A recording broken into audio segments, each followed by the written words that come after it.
This meeting is being recorded. Greetings and welcome to Mount Olympus. I am Hercules Invictus, and today on Age of Heroes, the ELYSIUM project, I'm honored to be interviewing someone I work with and often for, Keith Gold of Teamakers. Greetings and welcome, Keith. How are you? Well, I'm glad you're well and good to see you. Haven't really seen very much of you lately. I've been very, very busy with my podcasts. I'm doing 1 to 3 podcasts a day and working on a book too. So it's been difficult to get out of the house. Now, community wellness is a concern that is of great import to both of us. And in the years that I've known you, and sometimes been a part of what it is that you're doing, I've been impressed by the versatility of Teamakers. Now, even though most people know Teamakers as an enrichment program or an after-school activity, Teamakers is able to address the needs of a wide variety of people, spanning ages from young children to adults. What is the unifying theme of Teamakers that makes it that versatile? Well, the main purpose of the company, no matter whether we're doing games or play or sports or STEM program, all revolves around the concept of learn by doing, being active, people doing stuff that they're capable of doing, so that they're always learning by doing. They're always interacting. This is not a function or a program where there's one person standing in front of them and talking to them and they're just listening and then following step-by-step instructions. They're figuring things out on their own and working as a group and also playing and doing it and figuring it out. So unlike most programs, it's a really interactive program no matter what we're doing. So no matter what our theme is, it's all based around that, the learn by doing interactive programming. And that's very true, and it's most visible in the work with adults. The programs I got to see and be a part of with business people, even though the tools that are used with the kids are the same, they reach inside the individual and have them react in their own unique way. And like you said, to collaborate also, and leadership skills emerge, and all sorts of unforeseen information comes out of their doing the exercises. Yes, if you recall, you went with me to Seton Hall on a couple of occasions, and we did a combination of students and teachers. Do you remember that? Yes, I do. And that was pretty cool. So, and then I've also done a lot of corporate. Ironically enough, it's interesting that pharmaceuticals use us more than anybody. Really? To help do programming for them. So we do adult engagement for leadership, for team building, and also just for engagement of activity, of getting people to know each other. For example, Merck had us in once to do a couple of hours where they had scientists coming in from all over the world who had only talked to each other by the phone, because this was pre-Zoom, and maybe doing some meetings, a little bit electronically, but had never physically met each other. And they thought it would be important to kick off this week of events with these scientists with something interactive. And I was one of the companies they brought in to do, and we did a couple hours of team building, and I got to tell you, they had the best time. And they got to know each other in ways that they never would have gotten to know each other other than in a clinical setting. Oh, I can vouch for that. The activities too are things that they normally wouldn't be doing. So that kind of breaks through one's preconceived notions of how things are done or how one should relate. So somebody really has to tap into their creativity and think outside the box for how they, as part of a team, can accomplish an activity. Yeah. So as far as a wellness, I'm a big believer that learning by doing, active learning. We do seniors. We've done senior programs in different towns, Dumont, Demrest, Cresskill.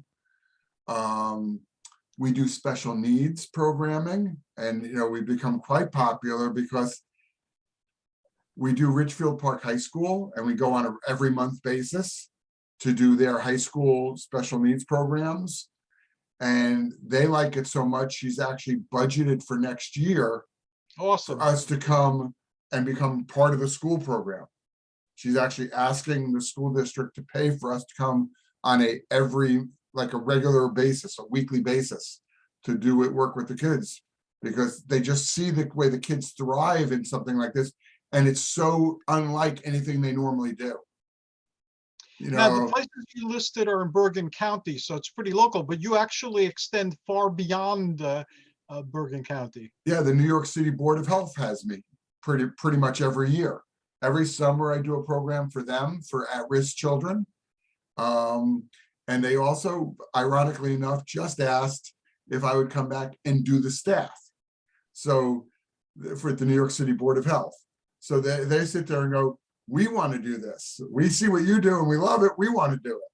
So the last time I did it was about 4 years ago, and they keep asking for me to come back, which is really fun. But COVID has precluded us being able to go back and do them.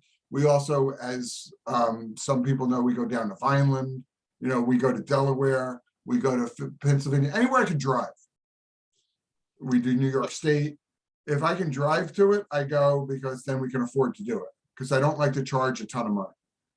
So I should label this program New Jersey and beyond then, in terms of I'm giving New Jersey a priority in these programs, and then I'm giving Tenafly a priority within New Jersey, but they are far-reaching. We have folks in other states that are scheduled to be on the show. So it's great that your reach is that far.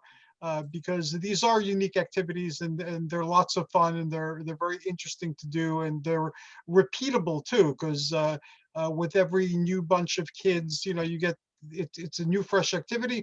And even with the with like a steady crowd, like in an after school program, the items that are being used for the class can be used in a lot of different ways, and you allow for a lot of creativity in your staff as well.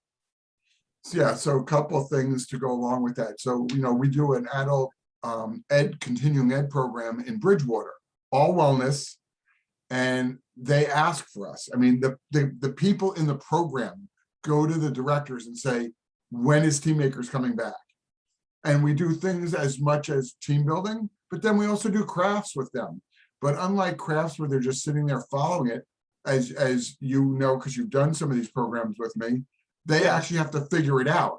So we don't even tell them what they're going to do. We just lay the materials out and say, what do you think we're going to do? So we really want to engage people in ways that they're not normally engaged when somebody is talking to them. So rather than talking to them, we do it through asking questions. We want them to tell us what they think they're going to be doing, and then how they're going to do it. And then we're facilitators. We guide them. We help them with the process, but we don't take over and try to run the program. I like it to be actually people run rather than us running it, because that's when it works best. It does work best, and some of the lessons become obvious, and it's great to see that aha moment on the face of both kids and adults. Like, for instance, you have one activity where people need to work together to put together like a geodesic type of shape. And no matter how bright someone is, it's very difficult to do that on your own. But if you're working with people instead of trying to take over the activity, it gets done a lot faster, and it gets done a lot more solidly. So I've seen that aha moment again appear on people's faces when they finally get it, that sometimes leadership is letting go and letting others rather than taking charge and doing for yourself. Yeah, we have 4 main messages, which you just referred to. The first one is respect. And we ask the children or the adults, or sometimes both, and let me digress for a second. And I mentioned this to you earlier, a couple of days ago. We win grants periodically from the state of New Jersey. And I'm very proud of when that happens, when they specifically write a grant naming us as the people that are going to run the program. There have been a number of grants that schools were rejected at, or community centers were rejected at, and then they called me for Team Makers and they added us into the program, and then the state paid for it. Awesome. So basically they're saying, we believe in Team Makers. If Keith and his team are running it, then we know the quality of the program and we know what's going to happen and we know the outcomes that we expect to happen, and we'll pay for that. So I mentioned the other day, we just got a grant down in Long Branch for the summer to do a wellness program for professional development for the adults and the children together. That's specifically what they had available, and that's what they asked for. So we wrote a program for that particular program. In Clifton, we do parent and children nights.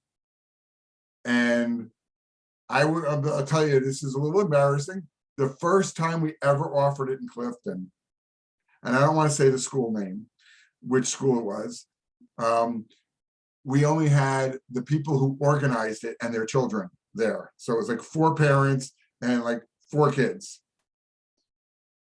We took video of it for them. They did it. And they had so much fun that the next year we had like 50 people. Wow. We went from 4 to 50 year over year. And because you know how I charge is I didn't make any more money. I just said, no, we had fun. This is a night. Let's just have fun doing it. And we just did it. And they had, I mean, it was sold out. We filled out the gym. That's as many people as we could handle for that night. So it went from 4 people to sold out just from word of mouth and that the one father taking some video of what we were doing. Pretty cool. I'm pretty proud of that. Definitely, you should be. And the range of activities are versatile, so that you could do with a small group, you could do with a large group, and again, it's a process where the creativity of the staff person comes into play as well. So everybody is working together in some way to make the activity succeed, or to have people express themselves through the material that they're presented. If I remember correctly, oh, go ahead. No, I was gonna say, so that's a very good point. And you referred to it earlier and I alluded to it, and I want to get back to it because I think it's a really important point, is we do not have a blueprint. We have a philosophy. And this is how everybody's trained that works for me. They spend hours training, and I don't mean hours like 2, I mean more like 8, 10, 12 hours over multiple days of learning what we do. But then, and then I always go with you the first time or second time, or however many times is necessary to work with my staff. But guess what? The staff on site that's doing the program has mega flexibility, whether you're doing an after school club, whether you're doing a wellness program, whether you're doing a challenge, a spirit, an assembly, whatever, because we always make sure that you go with more than you need. I have, what, 250 plus different activities, maybe more like 400 that we can actually operate. Not all are great for 100 people at a time necessarily, but we have so many different programs and activities that I've purchased and developed and built over the years that, but when you work with me and you're part of the team, you're the expert on site because you see the people in front of you. You know what the people are like. So if we're doing an hour program, which typically is 3 to 4 challenges or games or activities, whatever you want to call them, I always try to give you 6 or 7, A, in case the kids or the adults are amazing and they blow through it, but B, for you to decide, hey, I've gotten to know these people a little bit now, and you have the flexibility to adapt on the fly on what might work and might not work with them. So every different person can change the games up depending on the people that they're working with. So you reference the fact that even kids can come back and do the same games over again, a week later, 2 weeks later, a month later, 2 weeks. Yeah, because it's different people. And if it's a different facilitator working with them, we all play a different way. We all have our own little rules that we play. And I know other companies like shudder when I tell them these stories about how we do it. And I'm proudest about that. because I think it shows that we adapt to the people we're working with and we give them flexibility to fit in what works with the people at the time and not force them to do what we tell them to do. Not many companies work like that. It's very No, rare. no, they don't. I've been involved with several enrichment companies since coming to Bergen County and to New Jersey.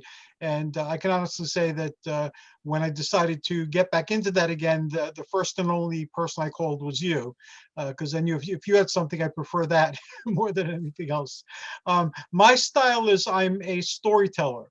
And I've learned too that if I have a long-term assignment, I could even use the same materials repeatedly as long as they're in different, slightly different ways, and I could thematically tie them together. The kids love it, you know. So it's just basically every facilitator is different, and everyone has different a style in a different way. And I have always found team makers very accommodating to my style and my way as well, which is good because then I operate from an optimal place, and you know, that benefits everybody as well as their being able to respond in an optimal way. Yeah, I think it's not for everybody. Now, I don't mean that from the customer side point or the participants, but from a facilitator standpoint, I don't hire everybody I interview because it's not for everybody. I often recommend them back to other companies that are more regimented about how, I mean, I'll give you an example, chess club. I'm not, this is nothing good or bad about chess club, but factually to teach chess, it's very more regimented. You have to Right. process things every day. I can't, that's not what we do. We have all the flexibility in the world to decide what's working today and where we're going to go and how much you're going to accomplish. So if I've given you 5 games to play with and you only get through 3, is that an unsuccessful day then? Not necessarily, because you might have played really deeply with those kids some of the games and they may want to play them over and over again, or those adults. I mean, I've had staff, I've done corporate events where they're like, can we do this again? Can we do this again? This was so much fun. Or they're struggling with it even better, because we do a lot of companies where we do their staff development and their staff is struggling with a challenge. And one of my, I don't know if you were there for that one, Hercules. I don't think so.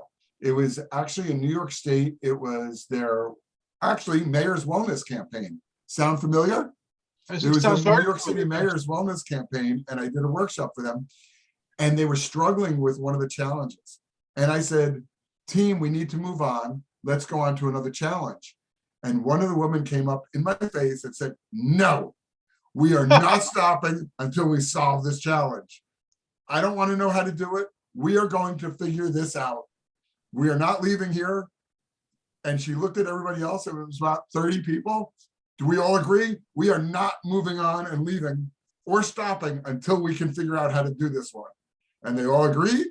And it took them about a half an hour to figure it out, but they did it, and they were so proud of themselves. Yeah, that is an awesome thing. And you brought up the mayor's wellness campaigns. I'm a firm believer in that, and I'm involved with that here locally, and then also with the New Jersey agency that you know, basically created these over, I believe, 20 years ago now. And it gives the responsibility of the elected officials to try to keep their community as well as they possibly can, and then they provide them with all the different tools. And I've seen over the years an expansion in terms of what wellness means to them as well, because if I'm not mistaken, they've involved you in several projects here locally in Tenafly. Yes, this summer was the first major one that we did, was with the fall festival, where they had all the battle of the bands. I call it the battle, where they had all the bands and then the food trucks.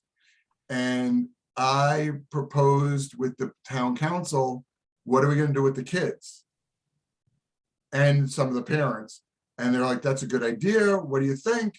And I said, well, look, I live in Tenafly. Why don't I set up a bunch of games for the kids to play, and we'll give away prizes for keep the kids engaged. And they're like, okay. And we agreed on the concept, and we moved us away from where the bands were so we wouldn't be competing with them. We were across the fields away from them. And at first they weren't sure how it was going to go. And then it ended up, we had about 150 kids Wow. at one time. Wow. We counted over 150. So we had about 500 kids visit us throughout the 3 hours we were set up. But at one set time, we stopped and did a head count. We had 150 kids playing games, running around, having a blast. Pretty cool. That is pretty cool. And in addition to doing these type of events, you also do community centers, libraries, I'm going in spiritual 2 weeks. centers. Yep, I'm going in 2 weeks. You've done one. Well, you've had me do a Cresskill Council library with you. Yes. And now I'm doing the Hackensack Library in 2 weeks. They're back doing face-to-face, so she asked if we would come again. That is awesome. I know here locally, the Cresskill Library and Tenafly Library are also doing more things. So that's it's great that that's finally ended. I do a lot of my things in libraries, so it's great to have that part of the pandemic over with. Now, if I remember correctly, you're published in terms of game theory and game design. I seem to remember you showed me some books at one point that you've I've co-written, never written a book myself outright, but I have co-authored 4 or 5 books on games and play and activities. But I've also written, I don't know, 2 or 3 dozen pamphlets on following through on an idea. So if you're playing parachutes, there's books on parachute play, but I do cooperative parachute play and how they can do it. So I've written, dozens of 3 to 5 page pamphlets, but I don't want to say co-authored because my name is not, I tell them I don't want my name on I give them their name is written on the, like if you Amazon it, their name is there. My name is not, but I've probably co-written about 4 books on gameplay, game theory, leadership, team building, how to work together in groups. Yeah, that's impressive. And you have a very unique style. You're a very unique individual and you're doing unique things. And you have like a very strong code of ethics. Like you had mentioned earlier, you don't like charging a lot of money for what you do, and you don't like taking credit for everything you do. So again, that says a lot about you, and that's awesome. A lot of people wouldn't do that, so I'm glad that you're doing it. I actually lose business because I don't charge more sometimes, because they don't feel like they're getting. They wonder if I'm so inexpensive, what's the quality of what they're going to get. And I sometimes think I should charge a lot more, just because then they'll think they're getting value, then they'll think, oh, wow, this was worth it. Well, I don't know. I have a hard time doing that. I mean, we're busy, as you're aware, this season, as we're now back and running. I'm looking at my sheet right now. I mean, I have 5 people out in schools every single day of the week. So that's 5 times 5. So we're doing 25 programs just coming out of COVID. That's not even trying. That's just people calling up. I turn down business every day because we can't handle all the work that people want. So again, nothing to do. I put all the thanks to people that are my workers, my facilitators, because they're giving me the reputation. It's not me people are hiring. They're hiring my people and saying, these people are amazing. We love them. But you provide a philosophy, you provide a cohesion, you provide a culture that is very conducive to people wanting to do their best. So thank you for that personally, and I think it's an awesome thing. Well, if you remember, Hercules, so I let you be you, and you referenced that earlier. So when you think about it, we offer, one day a school called me and said, we have little kids, and can you do anything with superheroes? And I said, let me think about it. Thought about it, called Rob, because you and Rob are my fantasy guys. And we talked about it and we came up with a concept and we drew it up, and we started offering superheroes as a club, if you remember. I remember. But Sharon, you and Rob, three of my more experienced fantasy people, you guys came up with three completely different ways of doing it, if you remember. And I Yes, I said, remember. okay, do you want to explain a little bit about how what your way was? Well, again, I'm a storyteller. So with me, I came up with basically superheroic themes. And then I tried to think of what activities would basically have them focus on learning about and cultivating certain qualities that are associated with superheroes, a sense of community and a sense of contributing to community, and then also becoming aware of like the difference between Marvel and DC, and the different types of superheroes and what type of superheroes they are. Like some represent strength, and some represent wisdom, and some represent speed and dexterity. So yeah, basically I started breaking it down in that way. And then using storytelling techniques and whatever material happened to be at hand, we engaged in adventures of discovery and then problem solving over the course of a semester. And then That Rob, was my approach. and if you recall, Rob did it by playing challenges, and then the kids made their own superhero costumes. Yes, Because I he's a remember. cosplay guy. So he had them get the materials, and they made masks and capes and wrist cuffs and a belt. And they made their own superhero costumes and did whatever it is that, every day, every week they acted out. And then Sharon differently did it because she's more of an art person. She had them come up with values of what a superhero is. And instead of being that same superhero all the time, she had them write out what were the values, which you kind of alluded to a minute ago. What are the different superhero values? And then they went through the challenges of the day, and they decided as a group, what superhero skills should we need for today to do well at these activities? Do you need Spidey strength? Do you need his flying ability? Or do you need Wonder Woman skill? And, or do you need to be able to throw things? Because we throw foam balls, nothing that could hurt anybody, Right. Whatever. And they had to talk about what different superhero skills they would need to be able to solve that day's challenges. So everybody did it differently, but yet all three of you did it very successfully. I believe very strongly that that's the right way to run a company.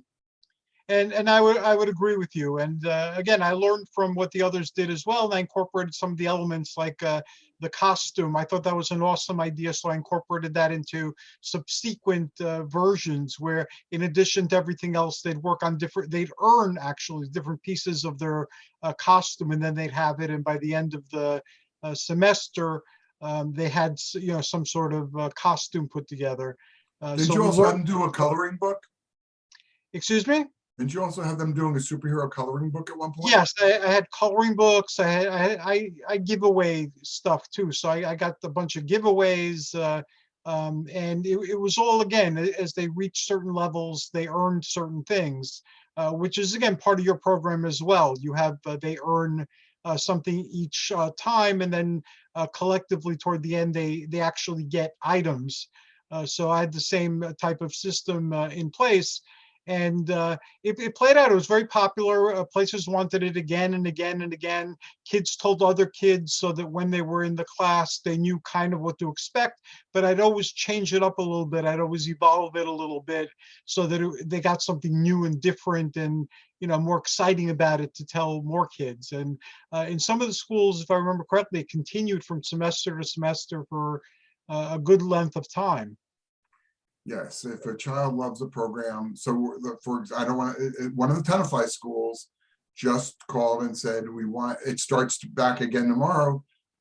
A lot of the kids want to take it again, the exact same club. Mm-hmm.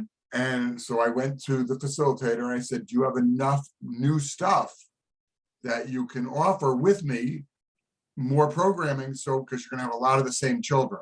So knowing that ahead of time, today I did a shopping spree and I started buying a bunch of new kinds of games, because wanted to make sure that we had enough new things for them for that program Right. to not have repeat activities. Once all, we'll repeat 1 or 2 activities just because the kids want to do it again. But most of the time we want to do fresh and new. And as you might be able to extrapolate from what we're talking about, we often do a combination of take-home projects where the children get to keep them. And then a lot where, no, we own the product, we come and play it, we do it, Right. they play it, and then we bring, comes back to me and we use it over and over again for different programming. And we actually constructed headquarterses and secret caves and stuff with some of the material, and they had to protect them against supervillains. And some of them wanted to explore like what it was like to be a supervillain. So, again, it was a story, and it evolved with each bunch of kids. And kids are different, just like adults, so they had their ideas that they wanted to throw in there. And if it was feasible, or appropriate, we would try out their ideas, and we make them part of the overall story. So there was always an adventure going on, always some superheroic drama and lessons learned at the end about community service and personal development and things like that. So it was a lot of fun to do. I first did superhero things years ago in Hawley, Pennsylvania, at a library. I had the Junior Superhero League in that library. And back then, too, it was more of an ongoing thing. And they would pick a community project, too, that they felt strongly about. So one of the young girls, I forget what her superhero name was, but she was very concerned about the electricity. So she made her superhero persona, and every time she'd report that, she reminded her parents to turn off the lights when they weren't using the electricity. And so that became her superhero thing. And that was incredibly awesome. And so these type of programs lend themselves to a lot of creativity and a lot of versatility. And the permutations of them are endless. And the other thing we do is we do not a ton of, but we do semi-regularly, and certainly pre-COVID, a lot of family events. Yeah. So whether it be a birthday party, whether it be an anniversary, whether it be a generational party, but also community-based parent-child nights, which is a lot of fun. And the parents get to play with their kids, or they play against their children, on different teams, or they play with their children in the same team, depending on what they want. And I've found that, I've seen parents say, "Oh, this is too hard for my kids." And I'm like, no, just listen to them. They'll figure it out. They always do. It's incredible when parents can see their children shine in a way that they don't normally see them shine.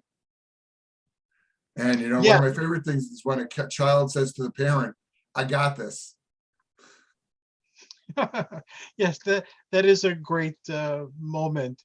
How did your journey begin? I'm curious. What got you interested in games and playing games, and what type of experiences did you have that pushed you in the direction that you ultimately went in? Well, the long and short story of this is very simple.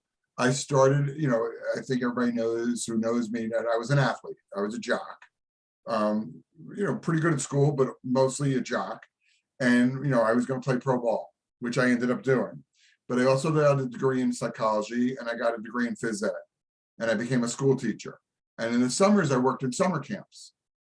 And to be very honest, while I was probably pretty good at what I did, I was always mostly envious of those people that were very creative and could just be very spontaneous, because I'm not. I'm a pretty dry guy, I think. And I was always so impressed with those counselors that were just fun and funky. And I just spent a lot of time trying to absorb some of their attitude and their behavior so I could be fun and a little more spontaneous, a little more creative in the way I am. And from there, I started, I was a teacher. Then I decided to go into and coach. And then I decided to go into business and got my master's in business and started working in business. made a career change and decided to go back to working with kids. And instead of working with kids, I actually got approached by a company that is in the school supply business and asked me if I would work for them full time, designing games and helping them with things, because they had seen me in camp. That's how they met me. They'd come to our camp and seen me work with the kids, and they're like, you're the kind of guy that could work for us and help us. And they hired me many years ago to work for them, helping design their games for them. And then I did that off and on for 20 years until I met the people who own Team Makers, who came to me and asked me to design they had this great concept, but they didn't have the games. And they asked me, because I travel all over the world looking for new creative ideas that I could then bring back to the United States and develop. And they said, could I help them develop their games? Which I did. And then it took about 1.5 years of putting it all together. They were ready to bring it to market. And I liked it so much, I asked if I could buy in. So I quit my company and I became Team Makers. Awesome. And I am the one and only, because it never became a thing. It's in Canada under a different name, and the United States, I'm the one and only. And we just love what we do, as you know, because, this is fun. This is not a job. This is fun. I mean, it's a job because we get paid, but Right. It's not a job because it's fun every day. Well, it is fun, and the individuality and the creativity are very appealing, because, again, like I said, I've gotten involved in several enrichment companies, and everything there is very regimented, and yet something always goes wrong, like the equipment that you're supposed to use isn't all there, or the instructions aren't all there. And it becomes very difficult, and you wind up having to be creative anyway to make the best with what you have. But it's a continuous struggle, and it's a colossal waste of time trying to just get everything in order for what it is that you're doing. And again, I'm not going to name any companies, and I could say something positive as well about my experiences elsewhere. But the creativity, you had to use it, but it wasn't encouraged. And again, there wasn't a lot of quality control in terms of the material, so that you never really had everything you needed to do everything that was expected for that particular session. And as you know, in my world, I teach you right off the bat, check your equipment. Yes. Before you even take it, make sure it's all there. And guess what? If something breaks or something doesn't, since we practice creativity and thinking on your feet all the time, how do you adjust? It's part of the training. We talk about that all the time. Okay, you're playing this game and something's missing. What do you do?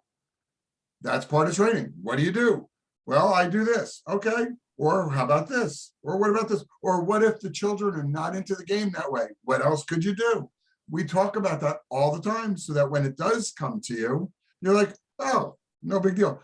I also have a contract, well, it just ended, but in New York State, to do the New York State Ramapo School District, 10 schools. So we're there every day, 5 days a week for 2.5 hours. So Wow. I've got 3 full-time people up there. One day, one of the women called me and said, I opened my equipment and I left half the stuff at home. What do I do? So what did I do? Did I tell her what to do? Or did I say, what do you think you should do?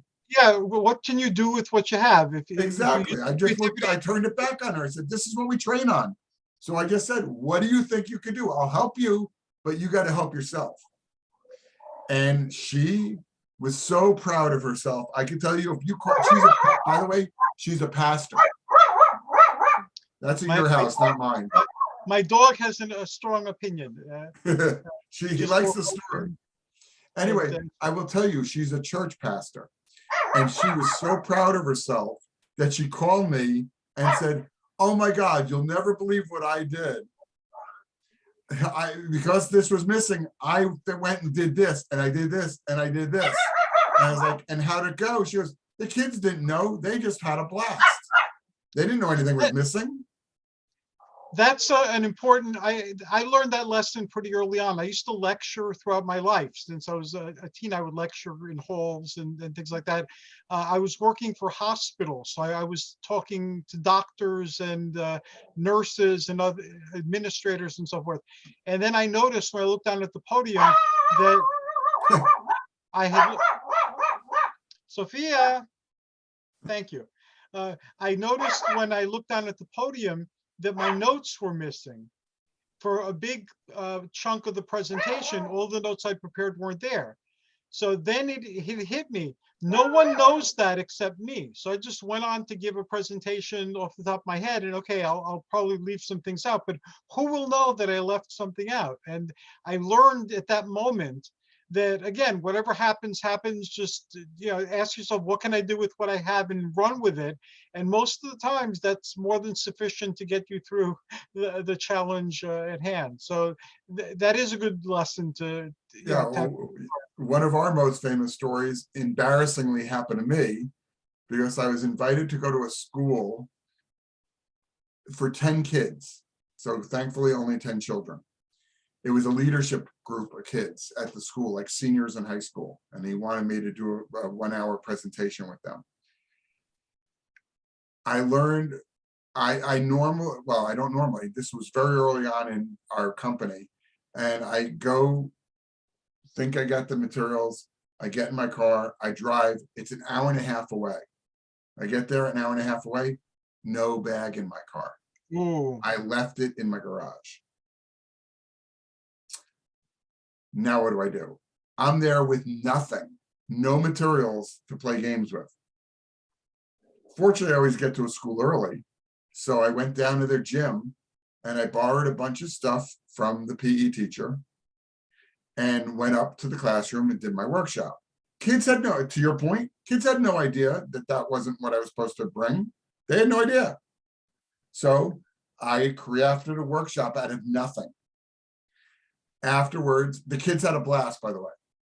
Afterwards, the principal came up to me and said, "Where's your stuff?" I explained to him what happened. He was so impressed, he hired me to do the whole school. Awesome. I had something happen similar to that. I don't remember where it happened, but it happened once. And because I use storytelling, I just drew out of my magic bag of storytelling activities.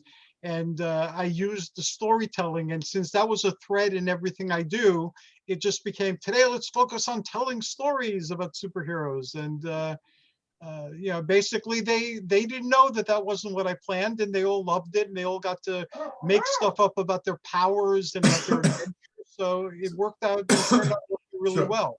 So the downstream part of that story is I now use that story in training all the time, A, to make fun of myself, to show that I'm real, and B, to tell people, let's talk about how we can make sure that never happens to any of us again. So what do? If I have a morning workshop, I pack my car the day before. I do not pack it in the morning. If I have an afternoon workshop, I pack my car that morning. So that way, if I'm running late or something happens, or I get a phone call and all of a sudden you're like, oh my goodness, I don't have to think about it. I know the car is ready to go because it's all in the car hours before the workshop. And that's what I train all my people to do now. Do not, because if you have a 3:15 workshop and it's 2:45 and you're ready to leave for it, and all of a sudden you get a phone call, or your wife, something happens at home, or your dog is, something happens, and you're like, and you think you've already loaded your car, maybe not. And maybe the bag's on your kitchen table, or maybe it's in your garage, or maybe it's sitting outside your garage, or wherever it is. So I always teach, be prepared, load your car ahead of time. A very wise practice. And again, because you also stress creativity, if you do forget, it just makes you be creative, because you can't just sit there and do nothing with the kids for an hour. So you have to come up with something to do. And once you learn that lesson, it reinforces that you should check to make sure you have your material. Yeah, and to get back to the central theme of wellness and community, one of the things I'm most happy about is the communities and the school districts and the community centers that understand what we do and how valuable it is for their kids to be doing something like this, as well as many other different kinds of programs, but that this works beautifully as well as an added on program. We get hired year over year over year. You know, you'll hear me tell stories and say, oh yeah, every year Fairlawn has us. Every year Bridgewater Township has us. Every year Paramus has us. Every year, all these different towns have us year over year over year. Harrington Park Library, you know, because they get it. They see it's fun, and they see that the kids get something out of it, and the parents get something out of it when we do the parent-children night. We do country clubs. I think you went with me once to the country club out in West Jersey, right? Yes, I did. I went to a country club once.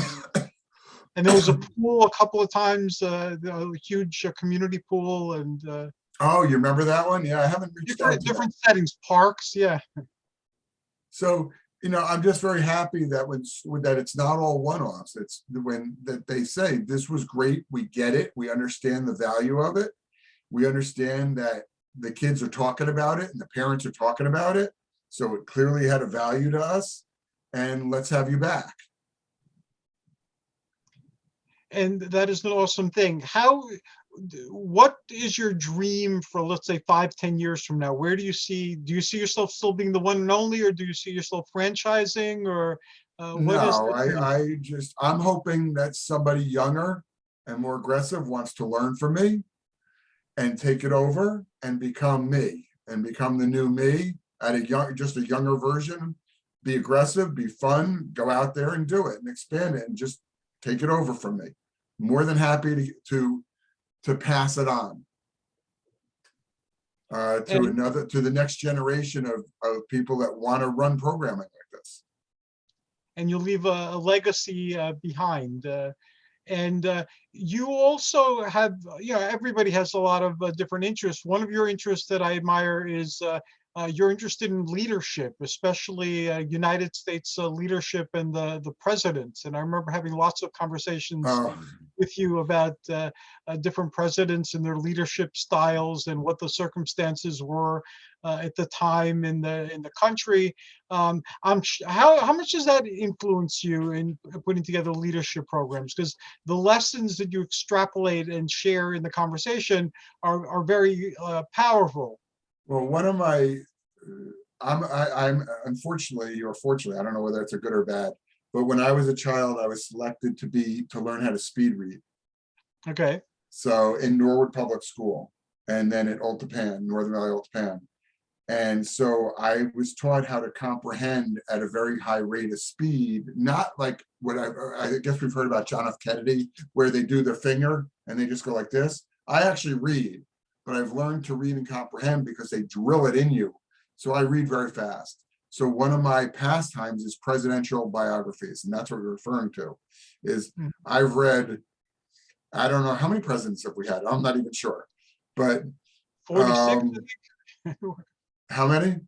I think 46, because our previous president keeps calling himself 45 or the 45th. So okay, so I've probably read 30 presidential biographies by now, and then multiple, because if a president has had different authors write about them, I'll read 2 or 3 different authors to get different perspectives. So because I always just think that when people always talk about what's going on in our country, I'm like, it's a lot like the 1830s. If you've read about what's happened in the middle 1800s, you know, before the Civil War time, but the earlier 1800s, there was a ton of civil unrest in this country and a lot of back and forth and a lot of polarization of the country. And it's not that different. And the muckraking and the protectionism of, you know, are you, you know, America first or only our country and nobody else? I mean, these are themes that have run throughout our culture, and we're only a few hundred years old as a country, and we're still, you know, pulling up themes that we've gone through many, many times. And one of the things I always talk about is I'm neither a Republican or a Democrat. I don't espouse either. I voted both sides of the aisle many times. So I'm more to just what I believe in as opposed to anything else. And so I love looking at how leaders and how they handled it and what they did and how they managed themselves and how our country and how the communities worked around that or worked with that. Because some of our founding fathers, as we all know, were very good and bad characters. They were amazing in one way and not very nice in other ways, without getting into whole politics of stuff. And yet, do we honor their brilliance, or do we take them to task for the horrible things they also did? Or do we realize that everybody is a mix? So when I teach leadership skills, I try to make that an important point, that everybody has positives and negatives in what they do. And we should try to accentuate the positives, work on the negatives, but not only for yourself, because that's personal satisfaction, but within the group dynamic. How can we help that person be better at the things that they're weak at, or see different perspectives? And how can we enhance what they're good at and take advantage of it for our group? Does that make sense? Yeah, that makes a lot of sense. And again, I see it. I see common threads between your interest and your vocation and your legacy, because you're able to see things from different sides, and again, try to see how a situation can be a benefit regardless of what the circumstances in that situation happened to be. And it also gives, we're in a very polarized time right now in terms of our perspectives and our perceptions. And the truth is that we've been here before many, many times. So that is something that people need to be reminded of. Because we tend to think that the things that are going on and the things that people are saying about them are unique to the here and now, but actually they're not. A lot of the same verbiage is even being used and regurgitated and recycled. So, we've been through times like this before, and it behooves us to learn about the past so that we don't make the same mistakes. We'll make new mistakes that we'll have to learn from, but at least it won't be the mistakes that we made before, and to suffer the consequences that came from those decisions that we made in the past. Yeah, and I'd probably like to end on this thought, in that which we didn't really talk about, is we spend a lot of time on behaviors and reinforcing behaviors. And so we have the children and the parents talk about what are good things to be supportive of, and then what are things we shouldn't do with each other, and how we interact with all our programs, whether we're doing a STEM club or whether we're doing a workshop strictly on team building and leadership, whether we're doing sports. What doesn't matter where we're going, it's how do you treat each other and how do you want to be treated. And we talk a lot about not just amongst teams and across the aisle, but within your own group as well. What if somebody makes a mistake and causes your team to fail at a challenge? And one of the things that's amazing is when the parents and the teachers and the leaders hear the children say, I need to help them. I shouldn't make fun of them. Right. I should be supportive. Or one of my workshops, I'll never forget this because I refer to it because it was amazing. I was with a bunch of teenagers, and there was a couple of special needs kids on one team. And one of the kids came up to me and said, we're at a disadvantage. I don't know if you're aware, but we have some special needs kids on our team that's playing.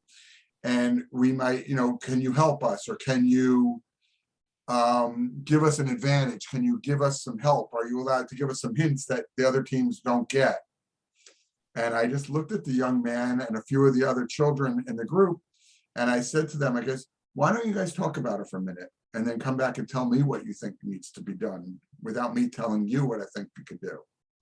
And they got about 30 seconds to a minute into talking as a group. And the same young man came up to me and said, we decided the better athletes and the smarter kids are gonna stand by them and assist them, but not take over, but gonna help them when they need it. And they ended up winning a bunch, some of the challenges. But the most important thing is they were so proud of themselves that they came up with a solution themselves that all the children could buy into. And that's pretty cool. That is, and that's what it's all about. It's in the name, and it definitely lives up to itself. Now, how can people locate you? How can they contact you?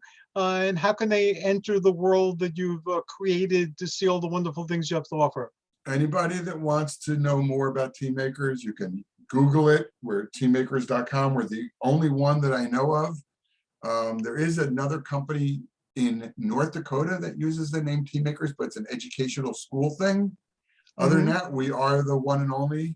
We own the name, we own the rights to it. So the website, the name, you just Google Team Makers, you'll find us. teammakersnj.com is the website, but you can do teammakers.com, it points to it as well. You can call me. I live in Tenafly, and I don't have anything hidden. I referee, I coach in town.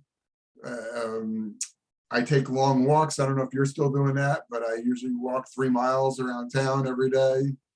So Not we're as much. always around, and people can always stop and talk to me. And one of my favorite things is when the parents come up to me. And the other day I was in the gym at one of the schools, and their child came up and said hello, gave me 5, hugged my legs. And the mother looked at me, she goes, "Who are you? Why does my child know you?" And I told him we did their club. And she's like, "Oh, that's who you are? Oh my God, he talks about you guys all the time." Very cool. Yeah, it is very cool. I have that happen in Stop and Shop when I go shopping with There the you kids. go. They recognize me from something I did, and or I'm doing, and yeah, they come over. The parents always again initially look bewildered, and it's like, "Oh, that's who you are." Yeah. Well, Keith, thank you very much. My puppy is calmer now. She protected me from whatever perils she perceived, and she came and got some pets, and there she is. She's looking at me. She's underdog. She gave you her superhero skill to protect you. Yes, yes, she protects me from passing vehicles if they're trucks, and from kids walking to school. Sometimes from my other family members, she makes sure that they know she's on the job. So thank you, and I will see you very soon. Thank you for having me, and I hope this helps somebody or anybody that might be able to take advantage of it. I hope so as well. And thanks to everybody who tuned in. You're not tuning in live like on the podcast. This will be on YouTube within a day or two. Until next time, this is us wishing you joyous journeys and amazing adventures and optimal wellness. Be well, everybody. Bye.